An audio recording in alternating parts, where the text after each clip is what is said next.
Hey, what's up, everybody? Video 44 coming at you in another video. All right, so we got the Houston Rockets coming up today, 4 p.m. Pacific, 7 p.m. Eastern in Houston. And, I think this is going to be a pretty interesting basketball game because the Houston Rockets have been dealing with some injuries. I don't know how many of those players are actually going to be out today. Some of them may be coming back today. But that is really what we're looking at there. The Houston Rockets are a team that is in second place as of right now. And of course, your Lakers are in fifth place. We're in fourth place after our win against the Hawks, but San Antonio dropped the game against Denver, so that kind of sent us back down a little bit in the standings. But all in all, we've been playing better ball. Houston's been playing okay ball um, for their standards. I think it's one of those situations where they kind of got derailed by a couple of injuries and the suspension, of course, of Amen Thompson, where he threw Tyler Hero to the ground viciously and got suspended for 2 games for that. They won one of those games. Spoke yesterday and said that they had lost both of those games with Eamon out. That's not true. They lost the Boston game and won a Dallas game. Dallas is depleted. We'll see them next. But yeah, this is a situation where as I said, the Lakers been playing pretty good ball, man. With the exception of the Cleveland loss, we've been winning. We've been winning pretty much a lot. 4 of our last 5 games, and pretty decent margins too, for the most part. Nothing too explosive, but our offense has kind of come around with the emergence of a all-star Reeves is what I call him when he plays like this. And of course, you got to look at LeBron James and how great he's been playing since he came back from his 2-week break. He's just been astonishing with the numbers that he's putting up on a regular basis. His shooting numbers are back. All of that has been fantastic. So that's what we're looking at. And of course, you got to talk about Max Christie as well and how he's emerged into being somebody you can count on for some scoring and defense, two-way ability at this point. And his 3-ball has been falling a lot better. It's really contributed. And of course, the trade that we made provided us some size, a little more defensive seriousness. I think we've really done well since bringing in Dorian Finney-Smith and Shake Milton. So, yeah, your Los Angeles Lakers. Now, as far as the Houston Rockets are concerned, we have some players we need to be aware of, but let's talk about the injury report since that's what's in front of me. For the Rockets, Terry Eason is a game-time decision. He's missed some games, so I don't know if Terry's going to come back today or not, but they're also down Jabari Smith, so they're down some forwards. That could be a little tricky for them. They did play old man Green, Jeff Green, quite a few minutes. He had 21 attempts against the Dallas Mavericks, and it worked out because they won by 1 million. So I don't know if they'll start him tonight and try to go that route, but we'll be ready either way. Anthony Davis and Bron are a game-time decision, likely to play. Christian Wood is considered out for this one. Gabe Vincent is a game-time decision, but from what I understand, is more leaning on the doubtful side, so I don't expect to see Gabe tonight. And Jalen Hood-Schifino is continuing to be out with, I don't really know what it is, but probably just the Lakers hiding him, to be honest with you, which is just, I keep telling them not to do that, but whatever. They're headstrong on not using Jalen Hood-Schifino, and of course, we're likely to regret it later on when he develops. So, the Houston Rockets, if we're looking at their roster, they're coming off of a game where they just lost to the Boston Celtics by a trillion, 109-86 to be exact. And the Boston Celtics just shoot too many threes for Houston to even keep up with. Houston is a not good three-point shooting team. And that's really what it came down to. Jalen Green did have 5 made threes in that game, 5 of 13. But aside from that, they're just not getting anything. Cam Whitmore attempted 9 threes, hit 1 of them. Not good for them. So that type of stuff is really what hurt them. I think Aaron Holiday went 0 for 4 from the field. They just had a cold night. Dylan Brooks was 4 of 13. As Dylan Bricks, he always does that. But yeah, man, this is what we're looking at, man. I expect, speaking of Dylan Brooks, I expect for him to probably do some of his tired, ridiculous antics against LeBron tonight, because of course he can't contain himself. Him acting right is like not possible. So do expect for him to do something tonight to bring attention to himself. Try to get in somebody's head, likely to no avail. This is a reoccurring thing for Dylan Brooks, but that's somebody we have circled just off of the strength of his intentions against the Lakers at all times. Just an annoying character out there, man. Pay attention to Deshaun Tate. He did not have a good game against the Boston Celtics. I do expect for him to bounce back, especially with the forwards that they have potentially being down. I just think the Houston Rockets are using the wrong people. I see so many minutes for Josh Green, so many minutes for, Steven Adams didn't play a lot of minutes, but Aaron Holiday, They got their third overall pick in the draft, if I'm not mistaken. Third, I think it was third. Reed Shepard getting like 5 minutes. They're not utilizing Reed Shepard at all. It's just, Aaron Holiday having 19 minutes and Reed Shepard having 5 minutes tells me that they're doing things wrong.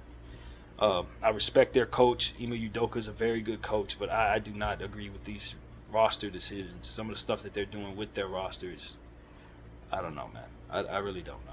But Steven Adams is out there. You got to take him seriously. He did some good things in a small amount of minutes against the Boston Celtics. 7 minutes of play, 2 of 4 from the field, 4 rebounds, 6 points. So that'll tell you if he's getting like 20 minutes, he'll do a lot. So I expect for them to up his minutes a little bit. Aubrey Sengun is somebody you obviously got to pay attention to. Cerebral passer, very good footwork, huge body, physical player. Definitely going to do a lot on the offensive end to draw fouls and things of that nature. Just be aware. Be aware of the athleticism and potential of a Houston Rockets team. Cam Whitmore, of course, we didn't draft him, so I know he's going to want to go off. So we just got to pay attention to this. This is a Houston team that's coming off of losing 3 of their last 4 games. And I did watch highlights of 7 of their games yesterday, believe it or not. A game against the Toronto Raptors, where they won a real close and exciting game, 114-110. That was a whole lot of fun to watch.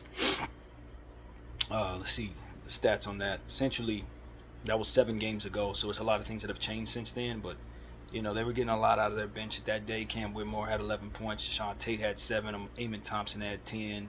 So that bench production kind of wanes. It comes and goes with them, depending on how well those players are playing, depending on who all they play. And Dylan Brooks had 27 in that game, et cetera, et cetera. Fred VanVleet was really cold returning to Toronto. 1 of 10 from the field, 0 of 5 from behind the arc, so that was pretty interesting there. But it just became really clear that they were in a punching match with that team. Jacoby Walter, their rookie of the Toronto Raptors, had a really big game, 27 points there. They got like 30, almost 43 points off of their bench. The Toronto Raptors did. So they made it real close, man. They made it real close, but ultimately couldn't overcome Scotty's cold shooting. 2 of 15 from the field, 0 of 8 from behind the arc. So if Scotty shoots like this, he gives his team no chance. And that's ultimately what happened in that game. What else did they have going on? I think they played the Charlotte Hornets in a game that's rather forgettable. Charlotte's just not a good team this year. And it showed in that particular matchup where they just really ran past those people. I thought that, DiBiase was pretty impressive off of the bench, 6 for 6 for the Charlotte Hornets. And LaMelo played a fantastic game, 5 of 11 from behind the arc. And Bridges had a good game as well, 9 of 17 from the field. But ultimately, that was pretty much all the production they got from the Charlotte Hornets. So they just ran past Charlotte with ease. And Jabari had a pretty good game in that one. Unfortunately, he's going to be out with a broken hand right now. So that's just how that went. Amen Thompson had a double-double in that one. Fred VanVleet went for 20 points.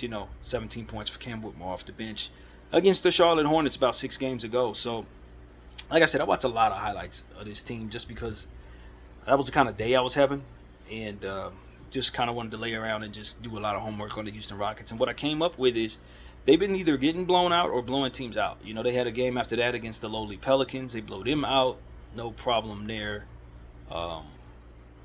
Let's see.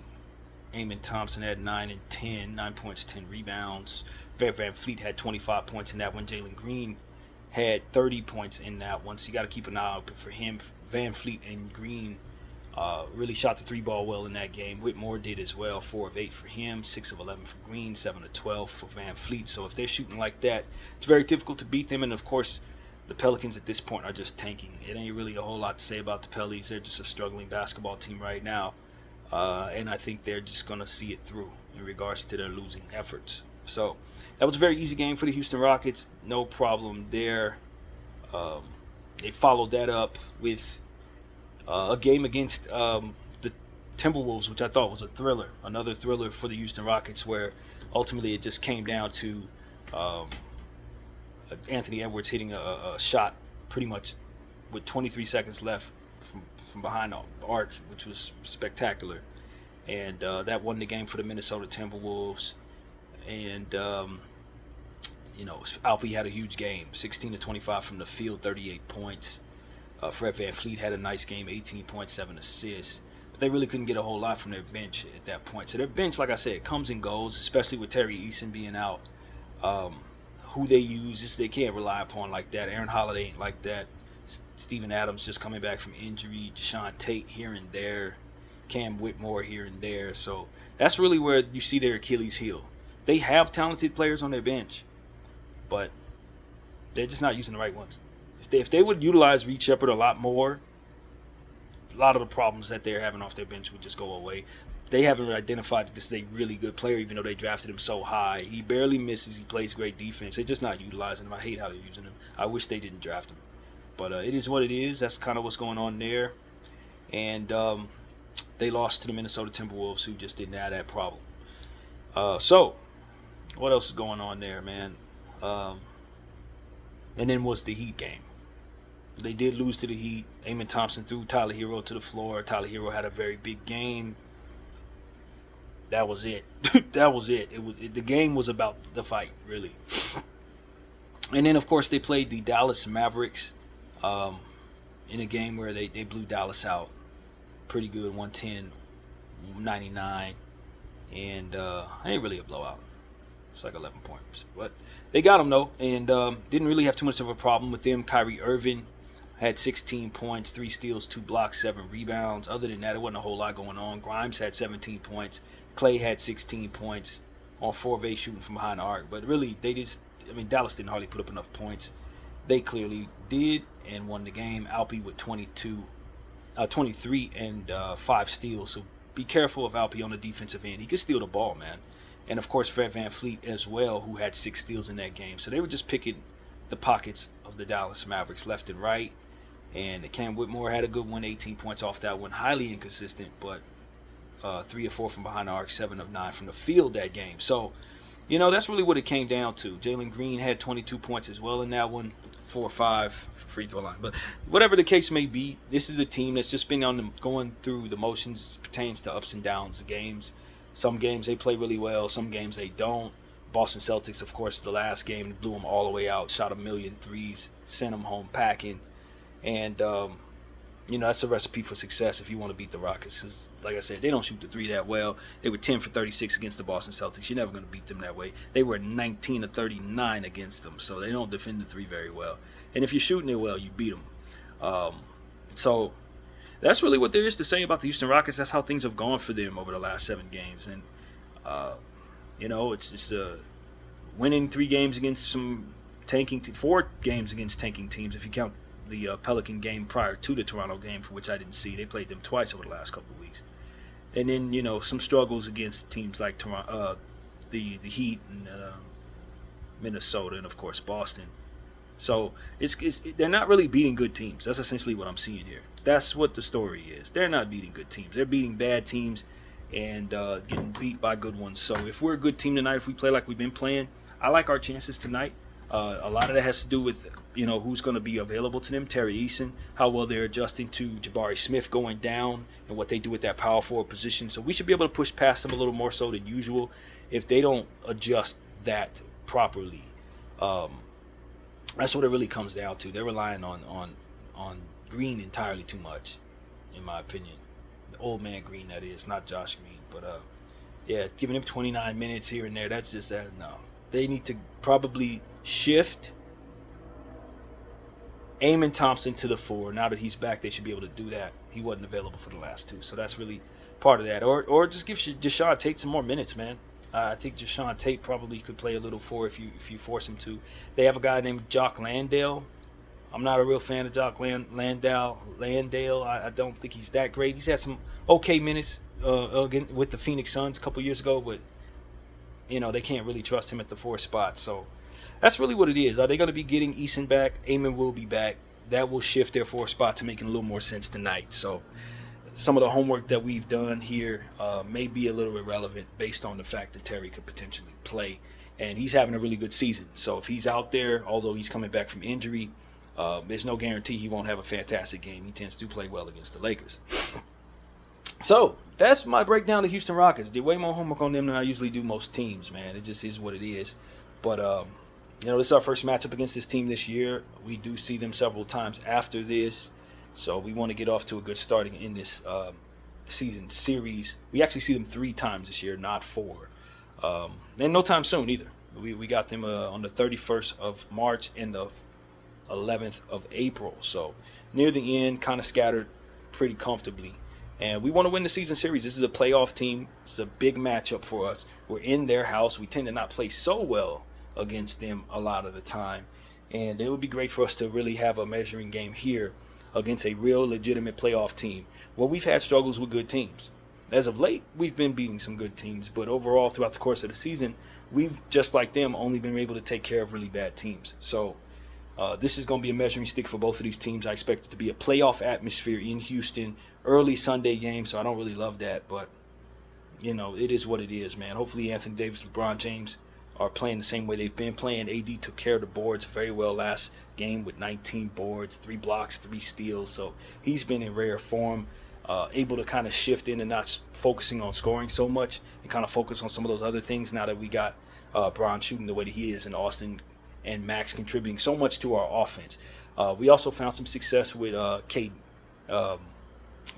Knecht. Dalton Knecht is what I'm thinking of. In the last game, he shot a bit better. And so hopefully this can be a start of him starting to find his confidence, particularly from behind the arc, for which he's been really cold for about a month now. For us, we just ran into an Atlanta team that was really cold from behind the arc, 6 of 34. And we shot the ball pretty well, 13 of 30 from behind the arc. So I think the story was kind of somewhere in that range. And, of course, we smashed them on the boards, 56 to 39. I don't know that Alpi will allow us to necessarily do that. Alpi and Amen, I would imagine, are going to try to do their best on the boards. But Amen's a bit undersized to be dealing with our 4s. So we're going to have to just measure ourselves by our effort as it pertains to our rebounding. It's going to be very important to try to keep them off the glass. Of course, Steven Adams is also somebody, like I said, they're ramping him up, so I wouldn't be surprised if he plays more today than he has at any other point in the season, and if that's the case, he's going to try to bang too. So we know what it is. A lot of power there. So, yeah, let's just try to crash the glass tonight. That's what I think would be a good opportunity for us, and shoot the ball well. Obviously we can't will the ball in, so to speak, but if we take good shots, hopefully we feel confident we can hit them. I think that'll put us in a position to score more than this team. Hopefully Fred VanVleet doesn't have a massive game. They have such high-level players, Jalen Green. The one thing I say about Jalen Green is he's a demoralizer. If he gets it going, he can really do certain things that'll just make you feel like you're so far away from winning a basketball game. And so we just need to be careful with the streaky ability of him and the athleticism that they can get into in the full court. I was listening to Jason Timpf yesterday. He was essentially saying that there are some teams in this league that, through their athleticism, can kind of just put players on the floor that run past teams, and that's how they win games. Other teams that don't have that ability must play smart basketball, must do things fundamentally right, must do things structurally sound. And so I think that he made a great point in regards to us being a team that needs to do things properly.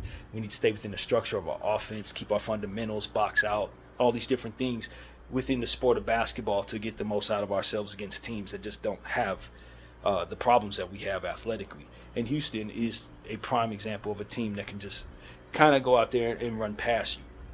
Amen Thompson, Green, Whitmore, Eason, they just have extreme athletic players. And so if you out basketball play them, so to speak, you give yourself a chance. If you make a whole lot of mistakes turning the ball over and not being fundamentally sound, their athleticism will push past you, and that'll be the end of the story for you. So that's really what it is, LA. We got to play a good, sound basketball game. We got to be serious out there.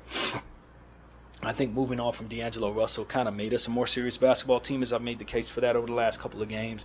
I just think we're a bit more – you got to take us more seriously. It's not as much carelessness going on. You can't target players as much and things of that nature. Now, we do have to work on our turnovers. We turned the ball over a lot against the Atlanta Hawks. I gave us a bit of a pass because I understand exactly how talented Dyson Daniels is at doing that, and he had about 6 of them on his own. That gave his team 6. So he had more than half of his team steals by himself, and so that's kind of one of those things that you just got to write off and say that's going to be what it is. But we did turn the ball over 19 times in that game. That is too much for us. So if we have that type of night against the Houston Rockets, of whom, as I Illustrated have multiple players who can go for multiple steals. If you have that type of night tonight, you're going to lose the game. So we got to take care of the basketball tonight and respect the defensive ability of a Houston Rockets team that's played pretty fair defense across the course of this year, which is why they're in second place right now. On-ball defensive players that you must respect: Amen Thompson, Dylan Brooks, Cam Whitmore, Alpi Sengun. You got to respect just about all of these people. Reed Shepard, even though he may not get a lot of minutes, you never know. This could be the night. He has a knack for stealing the ball as well. They don't suck defensively. That's what it is. Houston has been a bad defensive team over the course of several years, but they've gotten their act together some this season. And you just got to respect all of the different players that can play defense. Fred VanVleet's pretty good defensively. And so, that's really what I have to say. Steven Adams, of course, on the glass. These are good defensive players. They have improved there. So that's the talk on the Houston Rockets for me, man. I really like their team. I like their coach. I just don't always agree with decisions they're making to utilize certain players and not play other players. I don't know if that's organizational or if it's coaching, but I think it does kind of hamper their overall ceiling, rather than it would be if they would play all of their young players more and utilize all of them for their super strengths, for which a good portion of them have. But this is a Houston team that believes in veterans, and regardless of how many picks they have and how many great lottery talent players they have, they still want to play these old guys. And I loathe that about our league, and Houston's one of those teams. So it is what it is, man. I want to get the victory tonight. This is a big game. I don't love a game on a Sunday on the road at 4 o'clock. I really don't love that for us. We tend not to play well in these type of games. Hopefully we break the mold on that tonight, especially since there's a lot of seeding, standings, things on the line tonight. With our team being 20-14 and theirs being 22-12, we really want to gain some ground on this team. And if we win this game and win the next game, we really find ourselves in a great position to possibly capture the 3 spot or the 2 spot. So that's what it's about. We appreciate being in 5th place, but we understand that we're in a cluster that can shift around as long as we're down here with these particular teams. It's like 6 teams that all have the same record as us. We want to get some distance from them, and winning in Texas over the next 2 games will help us with that very much. So that's what the word is. Your Los Angeles Lakers are going to be wearing their Lake Show jerseys tonight on the road, and the Houston Rockets will be wearing their H-Town jerseys at home with the alternate floor to match. I'm not a fan of this alternate floor. It's not particularly ugly, but I don't particularly like it. It's not an eyesore, but I'm just not a fan of how it looks. So that's really what it is, man. We'll be ready for this game at 4 o'clock. Of course, I told you guys I got stuff going on with my family at 4:30. Usually runs till about 5:30. So depending on how soon that ends will determine whether or not there'll be a halftime video and how much of the first half I'll actually be able to pay attention to. So that's just what it is. Family comes first. But I have no reason to believe I won't be able to do the after game video and watch the second half pretty comfortably. So that's what I'm expecting, and that's what we're planning for. But for now, I appreciate everybody rocking with BDF 44. I'm out.